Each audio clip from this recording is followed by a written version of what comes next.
അപ്പോൾ നമ്മൾ കഴിഞ്ഞ പാർട്ടിൽ സെഡ് പാരാമീറ്ററിനെ കുറിച്ച് പഠിച്ചില്ലേ? സെയിം ആണ് വൈ പാരാമീറ്റർ. അതേപോലെ തന്നെയാണ് നമുക്കിനി പഠിക്കാനുള്ളത് എന്ത്? Y parameter. ഇപ്പം എന്താണ് വൈ പാരാമീറ്റർ? വൈ എന്താണ്? വൈ എന്നാൽ ഇമ്പിഡൻസ്. ഇമ്പിഡൻസ് അല്ല, സോറി, അഡ്മിറ്റൻസ്. നേരത്തെ സെഡ് അല്ലേ പഠിച്ചേ? Z impedance, Y admittance. അപ്പം നമ്മൾ ഒരു 2 പോർട്ട്, നമ്മളിപ്പം പഠിക്കുന്നത് 2 പോർട്ട് നെറ്റ്വർക്കാണ്. അപ്പോൾ 2 പോർട്ട് നെറ്റ്വർക്കിനെ മോഡൽ ചെയ്യണം. 2 പോർട്ട് നെറ്റ്വർക്കിനെ മോഡൽ ചെയ്യാൻ നേരത്തെ നമ്മൾ ഉപയോഗിച്ചത് എന്താണ്? സെഡ് പാരാമീറ്റർ ആണ്. ഇവിടെ നമുക്ക് ഉപയോഗിക്കേണ്ടത് വൈ പാരാമീറ്റർ ആണ്. അപ്പോൾ വൈ എന്നാൽ അഡ്മിറ്റൻസ് ആണ്. അപ്പം അതിൻ്റെ ഇക്വേഷൻ എങ്ങനെ എഴുതാം? I is equal to Y into V.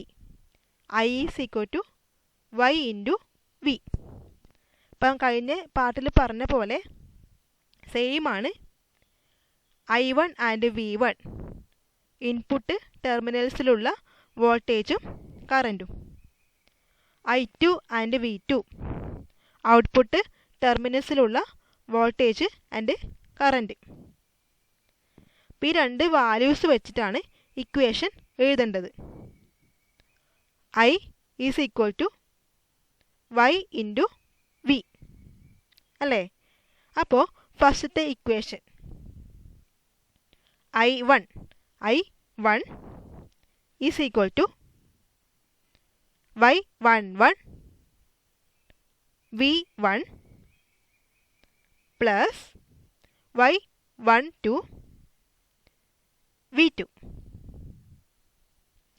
I1 is equal to y11 v1 plus y12 v2. ഇതേപോലെ I2ൻ്റെ equation I2 is equal to y21 v1 plus y22 v2. അപ്പോൾ കറണ്ടിൻ്റെ 2 ഇക്വേഷൻസ് എഴുതി. അഡ്മിറ്റൻസ് ആയതുകൊണ്ടാണ് I is equal to Y V. അത് വെച്ചിട്ടാണ് ഇവിടെ equations mark ചെയ്തത്. ഇനി നേരത്തെ നമ്മൾ സെഡിൽ ചെയ്ത പോലെ വൈൻ്റെ ഓരോ പാരാമീറ്റേഴ്സും കണ്ടുപിടിക്കണം. y11 y12 y21 y22 ഇത്രയും പാരാമീറ്റേഴ്സ് എന്ത് ചെയ്യണം? കണ്ടുപിടിക്കണം. അപ്പോൾ നേരത്തെ നമ്മൾ സെഡിൻ്റെ പാരാമീറ്റേഴ്സ് എങ്ങനെയാണ് കണ്ടുപിടിച്ചത്? ചില കണ്ടീഷൻസ് അപ്ലൈ ചെയ്തിട്ടാണ്. ചില കണ്ടീഷൻസൊക്കെ അപ്ലൈ ചെയ്തു. അപ്പോൾ അവിടെ ഇൻ ടേംസ് ഓഫ് കറണ്ടിലാണ് ഉണ്ടായത്. അതുകൊണ്ട് I1ഉം I2ഉം 0 ആയിട്ടാണ് ചെയ്തത്. പക്ഷേ ഇവിടെ എന്താണ്? ഇവിടെ ഇൻ ടേംസ് ഓഫ് വോൾട്ടേജിൽ അല്ലേ? വോൾട്ടേജിൽ ആണ്. അപ്പോൾ ഇവിടെ V1ഉം V2ഉം 0 ആയിട്ട് കൊടുത്തിട്ടാണ് എന്ത് ചെയ്യുന്നത്? വാല്യൂസ്, വൈൻ്റെ വാല്യൂസ് കണ്ടുപിടിക്കുന്നത്. അപ്പോൾ അത് എങ്ങനെയാണ് ചെയ്യുന്നതെന്ന് നമുക്ക് നോക്കാം. ഇക്വേഷൻ നിങ്ങൾക്ക് ഓർമ്മ വേണം. ഇക്വേഷൻസ് ഓർമ്മ വേണം. നോക്കൂ. Make V2 is equal to 0. V2 എന്താണ്? ഔട്ട്പുട്ട് ടെർമിനലിലുള്ള വോൾട്ടേജ്. ഔട്ട്പുട്ട് ടെർമിനലിലുള്ള വോൾട്ടേജ് ആണ് V2. V2 0 ആയിട്ട് വെച്ചു. V2 0 ആക്കി. എന്നുവെച്ചാൽ എന്താ? ഇതല്ലേ ഔട്ട്പുട്ടിലുള്ള വോൾട്ടേജ്. ഈ വോൾട്ടേജ് 0 ആയിട്ട് വച്ചാൽ എന്താണ് ഉദ്ദേശിക്കുന്നത്? ഔട്ട്പുട്ട് ടെർമിനലിലെ വോൾട്ടേജ് 0 ആക്കിയാൽ ഔട്ട്പുട്ട് ടെർമിനൽ എന്താകും? ഷോർട്ട് ആകും. ഔട്ട്പുട്ട് ടെർമിനൽ ഷോർട്ട് ആയിട്ട് ആക്ട് ചെയ്യും അല്ലേ? അപ്പോൾ V2 0 ആയാൽ എന്ത് ചെയ്യും? I1ൻ്റെ ഇക്വേഷൻസ് കിട്ടും. I1ൻ്റെയും കിട്ടും, അതുപോലെ I2ൻ്റെതും കിട്ടും. അതാണ് ഞാൻ ഇവിടെ എഴുതിയത്. I1 is equal to y11 v1. I1 is equal to y11 v1. ഇതിൽ നിന്ന് y11ൻ്റെ ഇക്വേഷൻ കിട്ടും. y11 is equal to I1 divided by v1. Similarly I2ൻ്റെ ഇക്വേഷൻ കിട്ടുമല്ലോ. I2 ഈസ് ഈക്വൽ ടു എന്തായിട്ട് കിട്ടും? y21 v1. I2 is equal to y21 v1. ഇതിൽ നിന്ന് y21 is equal to I2 divided by v1. അപ്പം എന്തൊക്കെ കിട്ടി? y11ന്റെ ഇക്വേഷൻ കിട്ടി. സിമിലർലി y21ന്റെ ഇക്വേഷൻ കിട്ടി. ഇനി എന്തെല്ലാം ഉണ്ട്?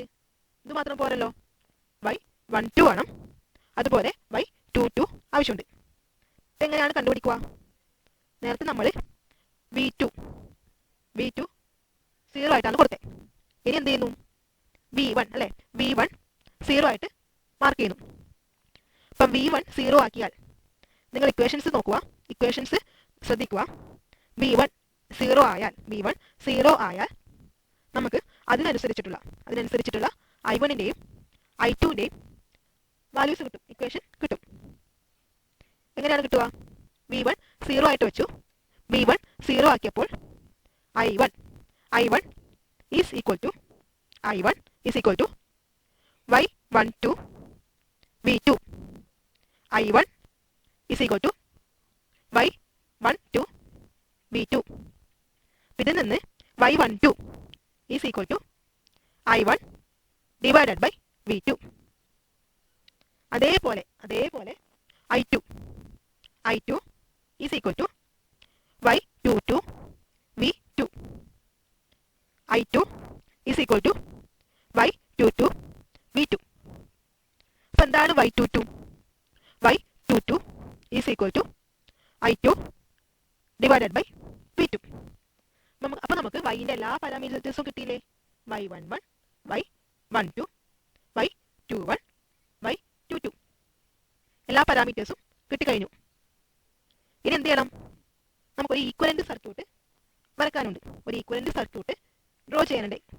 അതെങ്ങനെയാണ് ഡ്രോ ചെയ്യുക? സെറ്റിന്റെ കേസിൽ നമ്മളത് വരച്ചിട്ടുണ്ട്, ഇക്വേഷൻ നോക്കിയിട്ടാണ് ഡ്രോ ചെയ്തത്. ഇവിടെ നോക്കുക, I1 is equal to y11 v1 plus y12 v2. അങ്ങനെയല്ലേ ഉള്ളത്? I1 is equal to y11 v1 plus y12 v2. അപ്പം അങ്ങനെ മാർക്ക് ചെയ്യാലോ. ഇതാണ് ഫസ്റ്റ് പാർട്ട് നോക്കുക.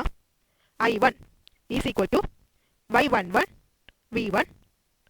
KCL അപ്ലൈ ചെയ്താൽ മതി. ഇതിലെ പോകുന്ന കറണ്ട്, ടോട്ടൽ കറണ്ട് I1 എന്താകുന്നു? രണ്ടായിട്ട് സ്പ്ലിറ്റ് ചെയ്യുന്നു. ഒന്ന് ഈ പോർഷനിലൂടെ പോകുന്നു, മറ്റൊന്ന് ഈ പോർഷനിലൂടെയും പോകുന്നു.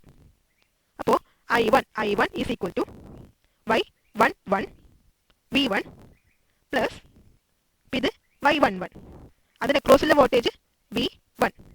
അപ്പോൾ y11, അപ്പോൾ ഇതിലെ പോകുന്ന കറണ്ട് എന്താണ്? y11 into v1. I is equal to y into v ആണ്. അപ്പോൾ ടോട്ടൽ കറണ്ട് എന്താകുന്നു? ഒന്ന് ഇതിലെ സ്പ്ലിറ്റ് ചെയ്യുന്നു, ഒന്ന് ഇതിലെയും സ്പ്ലിറ്റ് ചെയ്യുന്നു. ഇതിലെ പോകുന്ന കറണ്ടാണ് y11 v1. ഇതിലെ പോകുന്ന കറണ്ട് റെസിസ്റ്റൻസ് വെച്ചിട്ടല്ല, കറണ്ട് വെച്ചിട്ട് മാർക്ക് ചെയ്തു, y12 v2. ഇതേപോലെ അടുത്ത പാർട്ട്, രണ്ടാമത്തെ ഇക്വേഷൻ കൺസിഡർ ചെയ്തിട്ട് ഈ ഒരു പാർട്ടും നമുക്ക് സർക്യൂട്ട് മാർക്ക് ചെയ്യാം. സെക്കൻഡ് ഇക്വേഷൻ കൺസിഡർ ചെയ്താൽ, അതായത് I2 is equal to y21 v1 plus y22 v2. Equation നോക്കുക, ഓർമ്മിക്കുക. അപ്പോൾ എന്ത് ചെയ്യും? I2 അതല്ലേ ടോട്ടൽ കറണ്ട്. I2 എന്ത് ചെയ്യുന്നു? രണ്ടായിട്ട് സ്പ്ലിറ്റ് ചെയ്യുന്നു. ഒന്ന് ഈ പോർഷനിലേക്ക് കൂടിയും ഒന്ന് ഈ പോർഷനിലേക്ക് കൂടിയും. അപ്പോൾ ഫസ്റ്റത്തത് y21 v1, second y22 v2. അപ്പോൾ ആ ഇക്വേഷൻ വെച്ചിട്ടാണ് നമ്മൾ എന്ത് ചെയ്തത്? ഈക്വലന്റ് സർക്യൂട്ട്, ഇതാണ് ഈക്വലന്റ് സർക്യൂട്ട്. ഈ ഈക്വലന്റ് സർക്യൂട്ട് ഡ്രോ ചെയ്തത് ആ ഇക്വേഷൻ വെച്ചിട്ടാണ്. അപ്പോൾ നിങ്ങൾക്ക് സാധാരണ ഒരു 2 പോർട്ട് നെറ്റ്വർക്ക് മോഡൽ ചെയ്യാൻ ചോദിച്ചാൽ ഫസ്റ്റ് എന്ത് ചെയ്യുക? ഇക്വേഷൻസ് എഴുതുക. അതിനുശേഷം ചില കണ്ടീഷൻസ് അപ്ലൈ ചെയ്തിട്ട്, ഇപ്പം സെഡ് ആണെങ്കിൽ സെഡ്, വൈ ആണെങ്കിൽ വൈ, ഇനി രണ്ട് കണ്ടീഷൻസ്, രണ്ട് പാരാമീറ്റേഴ്സ് കൂടി ഉണ്ട്, എച്ചും ടിയും. അപ്പോൾ ഇതൊക്കെ കണ്ടുപിടിക്കുക, പാരാമീറ്റേഴ്സ് കണ്ടുപിടിക്കുക. അതിനുശേഷം എന്ത് ചെയ്യുക? നമ്മൾ ഈക്വലന്റ് സർക്യൂട്ട്